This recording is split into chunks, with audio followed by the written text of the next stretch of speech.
In this video, I'm going to show you how to cook a vegan gluten-free sweet potato black bean soup. I will be using the Instapot in today's video, but if you prefer to cook stovetop, check the description for a link to both printable recipes. To get started, you want to press the Sauté mode on the Instapot and wait a minute till it heats up. Add a half a cup of vegetable broth.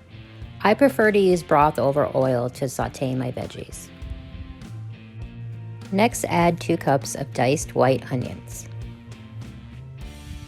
Now add 4 cloves of minced garlic. I like to press fresh garlic for all my soups. Cook for a few minutes until the onions are translucent. Next, add 2 cups of frozen corn. This will allow them to warm up. Now let's give it some flavor. Add 2 teaspoons of cumin and a 1/4 teaspoon of black pepper. The cumin gives the soup a subtle nutty flavor. Let it simmer for about 1 minute. Now it's time to turn off the sauté mode. Add 3½ cups of vegetable broth. This will slow the cooking process down.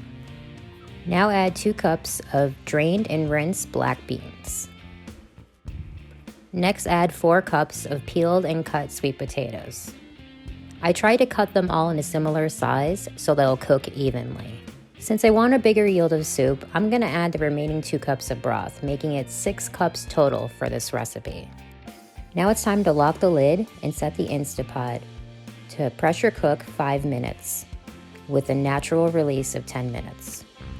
So we're at the 10-minute release. I'm going to hit the cancel button, then place a rag on the pressure nozzle for 30 seconds. This is not the proper protocol of using the Instapot. I just don't like the backsplash to get dirty. Remove the rag and wait for the pressure float valve to drop. Now we can open the lid and give it a big stir. Boy, does it look so good. I'm gonna wait a few minutes for it to cool down before I portion it into my prep containers. This recipe yielded 5 pint cups. I'm going to lay the lids on them gently and move them to the island so they can cool down before I put them in the refrigerator.